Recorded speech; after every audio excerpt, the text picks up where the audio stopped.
games left for in the season, but it looks like everybody enjoyed and based on sa what's happening now, marami ring fans ang are relishing at first Kaya title. So siguro for the league, despite what happened, ano masasabi niyo on how the season went through? For us, syempre, this is the first season coming out from the pandemic, Yes. di ba? If you remember 2020, we were under a bubble. It was very difficult for us. Then came 2021, pabalik-balik yung ECQ, GCQ, you know.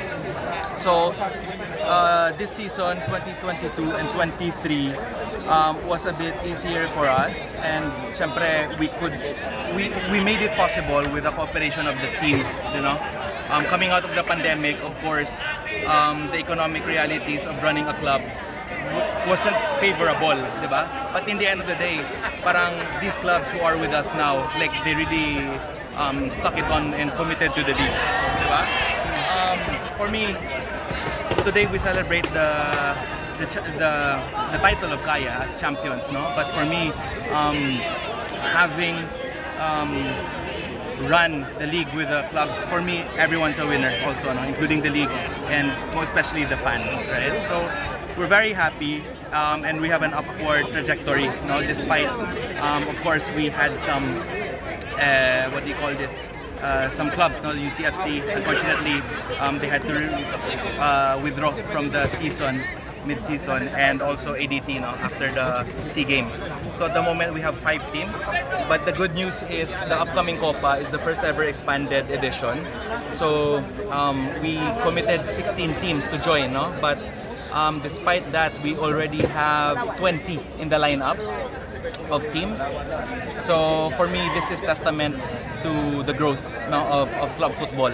So this is also a good platform kasi sama-sama yung amateur clubs, no? And the professional teams, the armed forces, and then some university teams who invited also. So we can't wait for this to happen come July 15, no? And then the good thing about it is those high-performing teams that we observe, no, may be invited to join the league. So we'll also have an even expanded league, right? Through the, you know, the teams that we find, you know. So you mentioned already about the expansion. Is there a target number of teams that you want to invite for next season, for the next league season? For the league. Yeah. For us, well, currently we have 5, no? But for me, a healthy number would be between 10 to 12. That's a healthy number for a league. But let's talk about realistic targets. So I'd be happy with 8. But if we reach 10 or 12, then I'd be ecstatic, no? Of course, for us to reach this target, there has to be plenty of back and forths with certain clubs that we are looking at now. Kasi meron eh. We see potential clubs really to compete in the league. Obviously, there will be, you know, in terms of regulations, there will be some adjustments. So the objective is not only for them to just immediately compete, no, but we look at it sort of a developmental procedure for them. That, for example, although they come in the league and be competing with the top clubs, we don't expect them to be like them already. It's more of like a journey for them, which we would guide them through, no, throughout their participation in the league.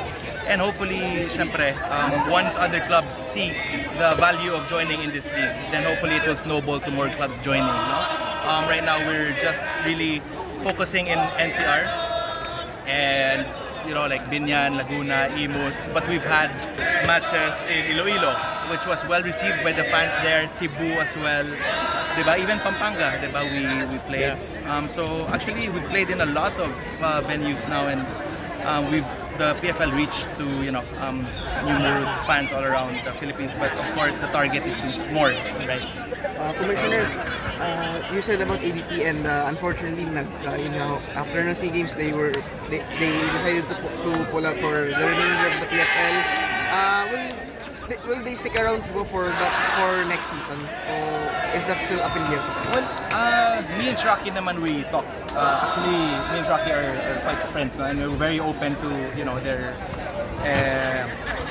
and their plans moving forward. So it seems that ADT will no longer continue with the program because yun nga, it was primarily for the preparation for international matches such as the SEA Games. Right now, he is focusing on his ADA, Askas Development Academy. No, he had mentioned to me of potentially joining the team in the Copa. No, for now. So that's as far as I can talk about ADT. But yeah, I don't see ADT pushing with the league again. Pero di naman po sinabi ng club on yung ibang reasons na on why they pulled out po on their remaining matches po. Sorry. Wala po sinabi yung Explanation. Yung reason yung ADT on why they pulled out on their remaining matches. Well, I guess if you look at the rationale, syempre it's more for preparatory purposes for specific international matches. No?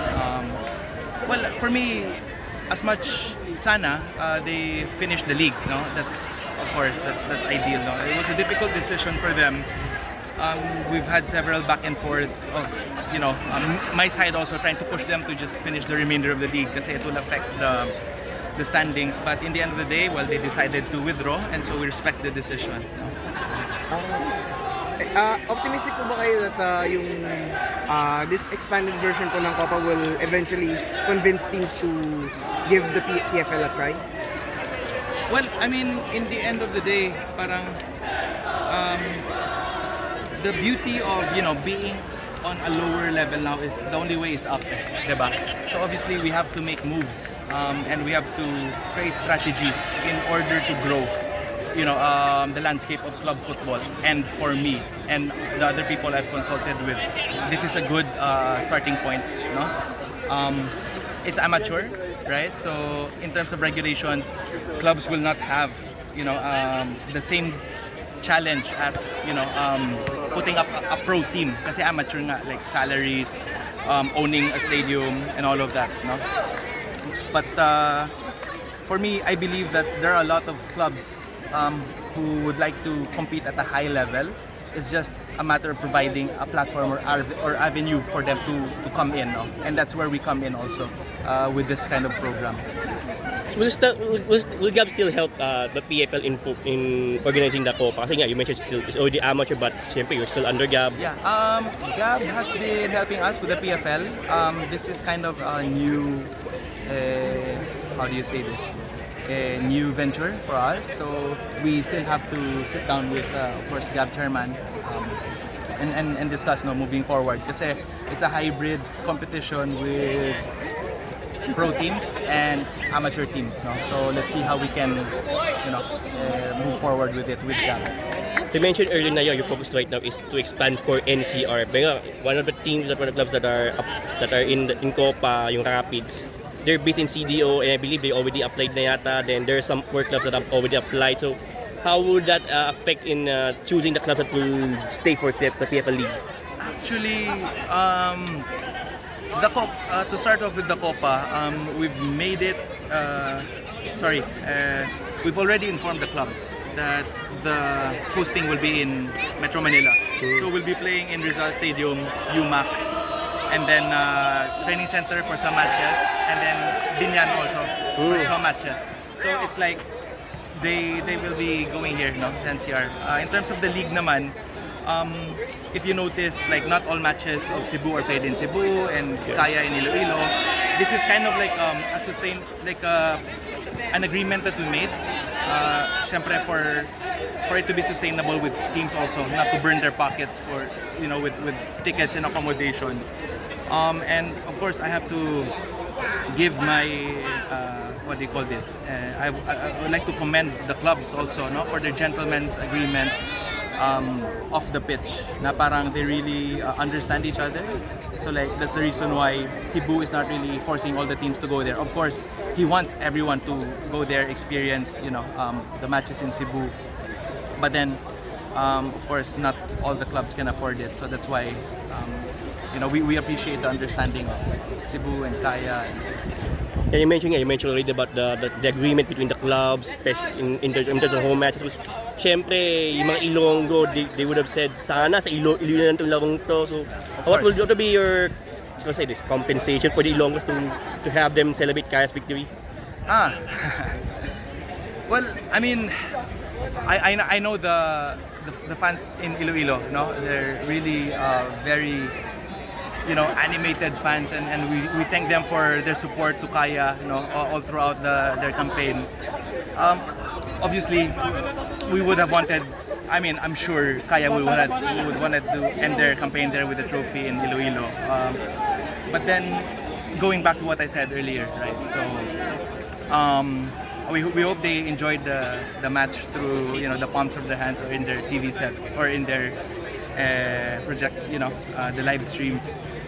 But definitely, hopefully, one day when the league is really financially healthy and all the clubs can travel back and forth, then we can really celebrate where the clubs are truly based. Okay, thank you very much. Congratulations.